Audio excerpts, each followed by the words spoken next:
That's a good point. All right.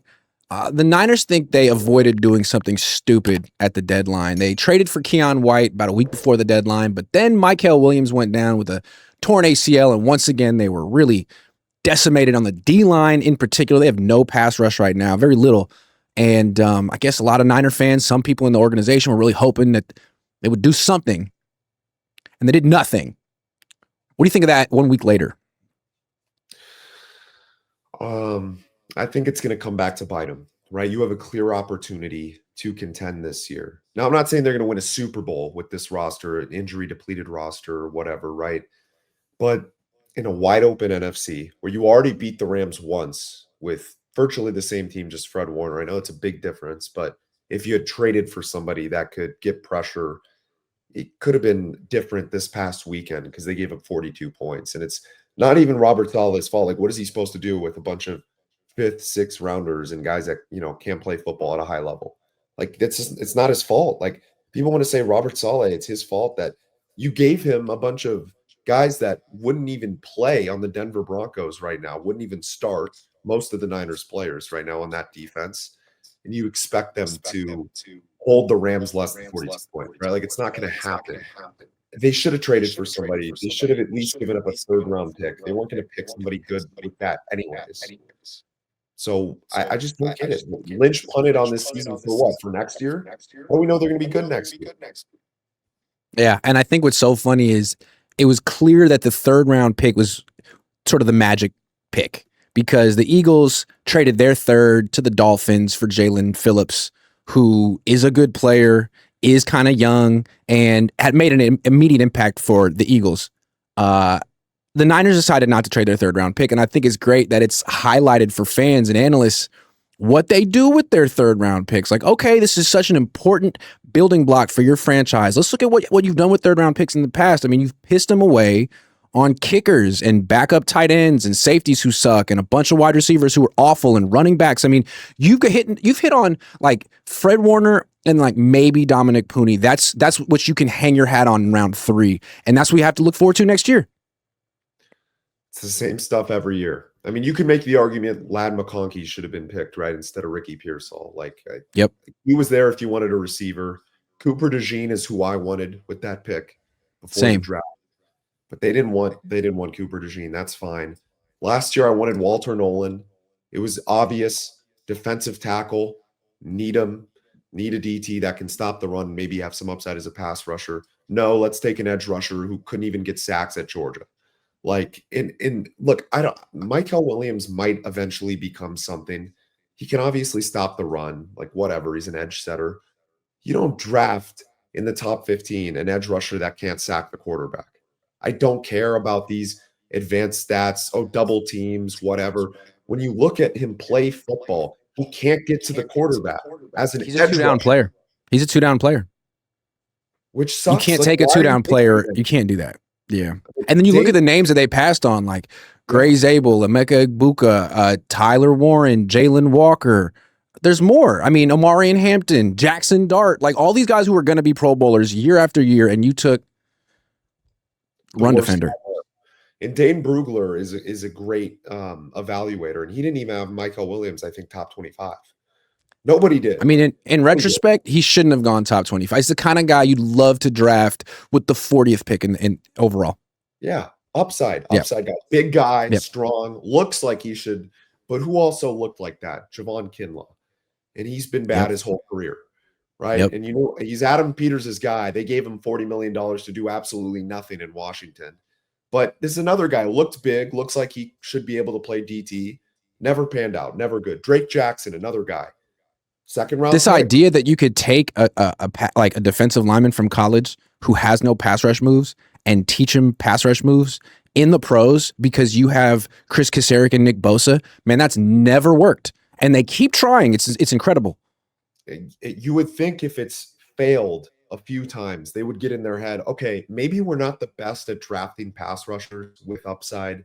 Let's go get like a Jalen Walker or somebody that is a bit smaller, skinnier. They don't like skinny pass rushers, or James Pierce. They could have taken either of those guys. That would have been a better pick. Like guys that actually showed pass rush moves in college. So what? They're not 275. Or they could have taken Derek Harmon, who's actually a defensive tackle. Exactly. Another guy, Yeah. Walter Nolan or Derek Harmon. Like, I was fine with either of those That's guys. right. The last guy, I made a reaction video on TikTok when this happened. I said, this is the worst pick they could have possibly made. They could have taken Shamar Stewart, and I would have been happier with that pick. Because at least Shamar Stewart tested well at the combine. You know, Yeah, like and he like generated some pressure in college too. Exactly. Yeah. I'm not saying he's good. I would have been happier if they had taken him. That is how low of a bar 49ers first round picks have become. You know? It's true. But God forbid you trade one for a player you know is good. Three Much Sauce says, what is Mac's true market value in terms of millions per year? What do I think? Mm-hmm. I think it's for sure in the 20s right now. Maybe 30. And climbing. He might get to that Sam Darnold level at 3 years, 100 million. Well, Sam Darnold's now going to get a mega extension this offseason from Seattle. Good point. You know, another guy that was in the building that, was a They never really took seriously. It's like, thank you very much. You're a hell of a backup quarterback, but you're no Brock Purdy. Sorry. Well, the Vikings made the same mistake. They're like, oh, let's get cheap. Let's try and get J.J. McCarthy. And they realize, okay, J.J. McCarthy is not Sam Darnold. We made a mistake, and now they're 4-6 or whatever. You know? Yeah, and that which brings us back to Mac. Like, which teams do you think could potentially call up the Niners and ask about Mac this offseason? Well, I think first it depends what Aaron Rodgers is going to do. But the Pittsburgh Steelers, he's a prototypical fit for that system. They love those types of quarterbacks, like pocket passers, true, not runners. Like he fits them to a T, right? That's one team. Theoretically, the Raiders, but the Raiders just traded for Geno, so they kind of have to bite the bullet there. They gave him they can't get out of that contract until after the second year, I believe. It's not the Sam Darnold contract. Trying to think. Cleveland, no, they'd have no interest. It's probably Pittsburgh. What about Minnesota? If JJ McCarthy isn't good, he'd fit the system. He'd light it up with Justin Jefferson and Jordan Addison. What about Miami if Mike McDaniel doesn't get fired?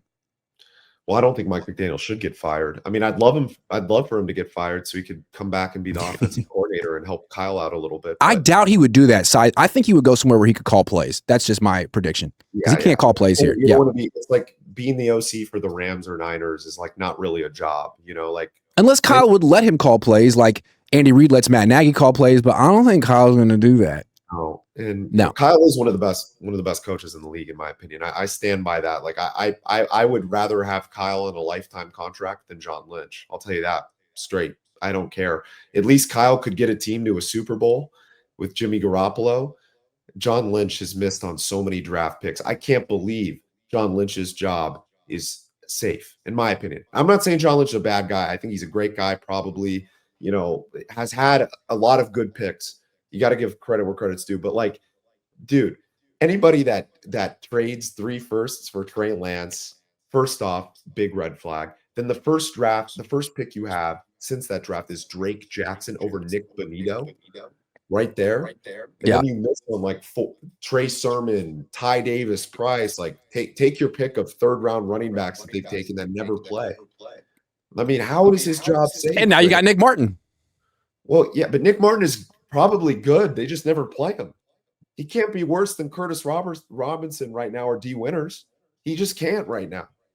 That's what I would say, but I think they would say that somehow he can be worse, unless this is just some like weird rookie punitive thing because he's not taking enough notes in meetings. I mean, I don't know how the Niners work. Sometimes they're kind of petty. Maybe, but like, what I don't get is why not try? But what I do want to say is like I do think that John Lynch is on the hot seat, and I think if they miss the playoffs, he'd be so easy to scapegoat because what does he really do other than ask the coaches who they want to draft and sort of build consensus and get it wrong? He doesn't really bring a lot on his own. Well, when Kyle wanted Mac Jones, he said no. Oh, right? This guy said no. See, that could be the one that seals his fate at the end. If they go 9-8 and miss the playoffs, and Jed wants to fire someone, Kyle could say, "Hey, man, I wanted Mac. This guy talked the whole organization out of it." How you feel about that? Maybe I should have more say over personnel, or maybe you should bring in a real personnel guy. Well, not just that. I think, you know what? I know Jed gets a lot of crap from Niners fans, especially with the Leeds United stuff and, whatever, like the other spending stuff that they've been doing. But like, think of it from his perspective. If you've paid all this money for these teams the last decade and they keep coming up short, why would you give them more money to spend if you just know they're going to fail? It's Like true. from his perspective, he's trying to make a Yeah. profit. He's like, Yeah. why would I spend? They have 50 million still probably in cap space for Yeah. 2025, right? Why would I Yeah. spend that cap space if we're not going to win a Super Bowl? If I can't trust John Lynch to win Right. us a Super Bowl, Especially when I want to spend money on other things like exactly. stadium renovations in Leeds or a goalie or whatever. I mean, he has a lot of investments, and he's been, to his credit, giving blank checks to John Lynch for damn near a decade, and it hasn't necessarily gotten them any closer to the promised land. So I think it's fair to tell John and Kyle, both of them, hey man, none of that. I'm not going to bail you guys out with unlimited spending anymore. John, you got to show that you can draft and pick talent, and Kyle, you got to show that you can develop talent. And I think right now, I mean, John's not giving him much to work with. I agree 100%. And I think you don't need to fire Kyle if you fire John. True. Like, I don't know why people think they're just married together. Like, Kyle's the best coach they've had since Harbaugh. There's no doubt about that. He's one of the only coaches they've had since Harbaugh. You can make an argument he's the best coach they've had since Bill Walsh, right? Like, you could make that argument, even though he hasn't won. He's gotten to like 3 Super Bowls or 2 Super Bowls, right? And 4 NFC championships. Seifert was better. So Seifert. Just before your time, though. But yeah. Seifert. Yeah, sure. Seifert, okay. So, like, you can make that argument. I think fans are maybe a little too harsh on Kyle Shanahan. I think he's one of the best coaches in the league, personally. Now, he has flaws. I wish someone could take over his play calling in the fourth quarter of Super Bowls. That's the thing about Kyle. It's not that he's bad, right? It's just that, like, we know him. It's been 10 years, and his biggest flaws are always there, and they're self-imposed, and they usually come from a place of, like, I hate to say it, like arrogance. Like, Agreed. You know what I mean? And that's the tough stuff. It's like, we'd love to see you grow a little bit. Stop getting in your own way. Same thing, like, why is Christian McCaffrey at 31 getting 500 touches this season when B-Rob can run up the middle?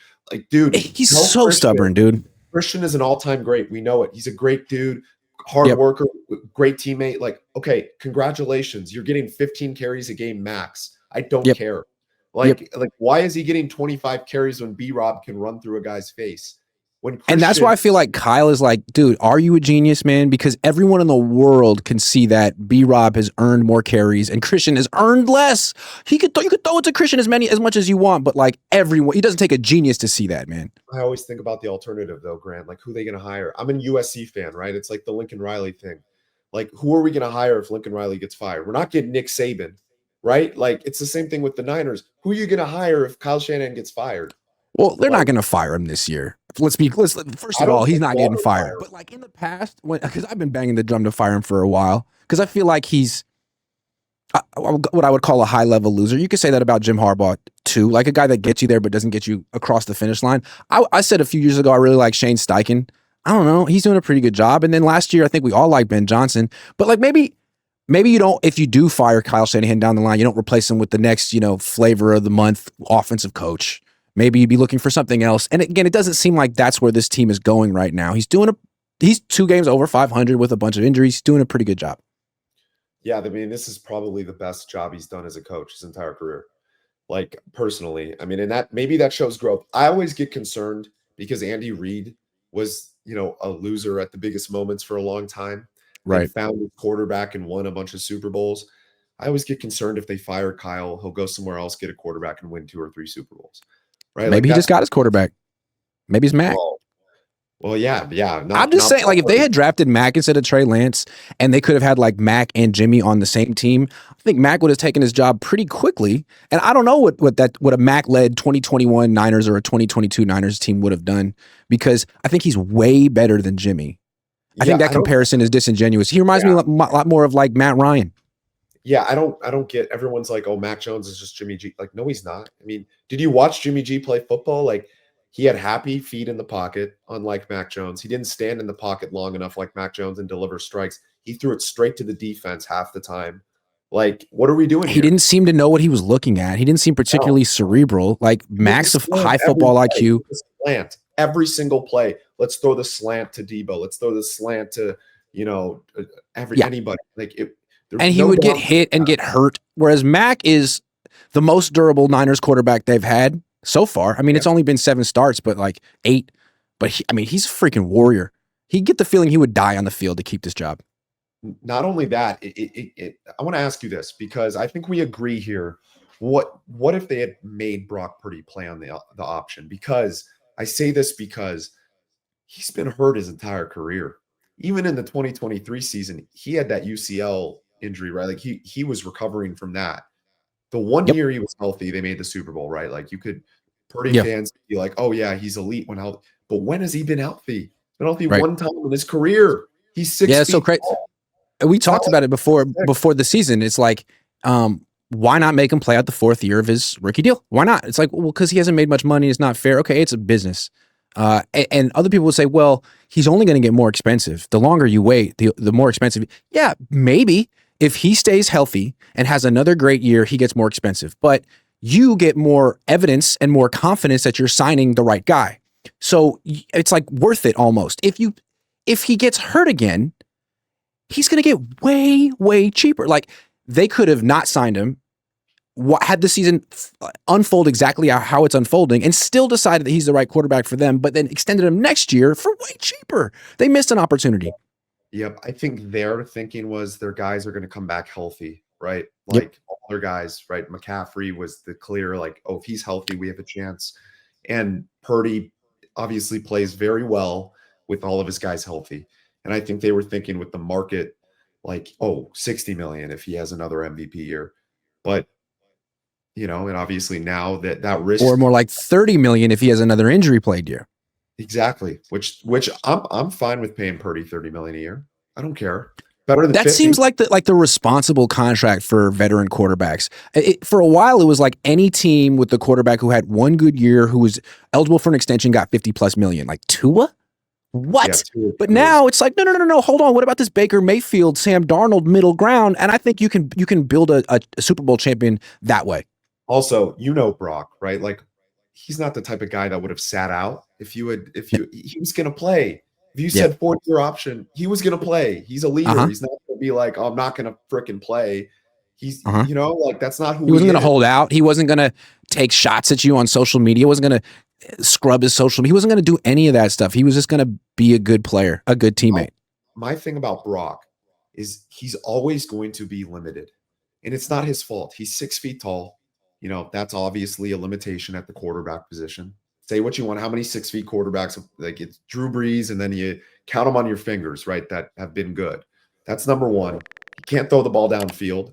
It's number two, his arm weakness, right?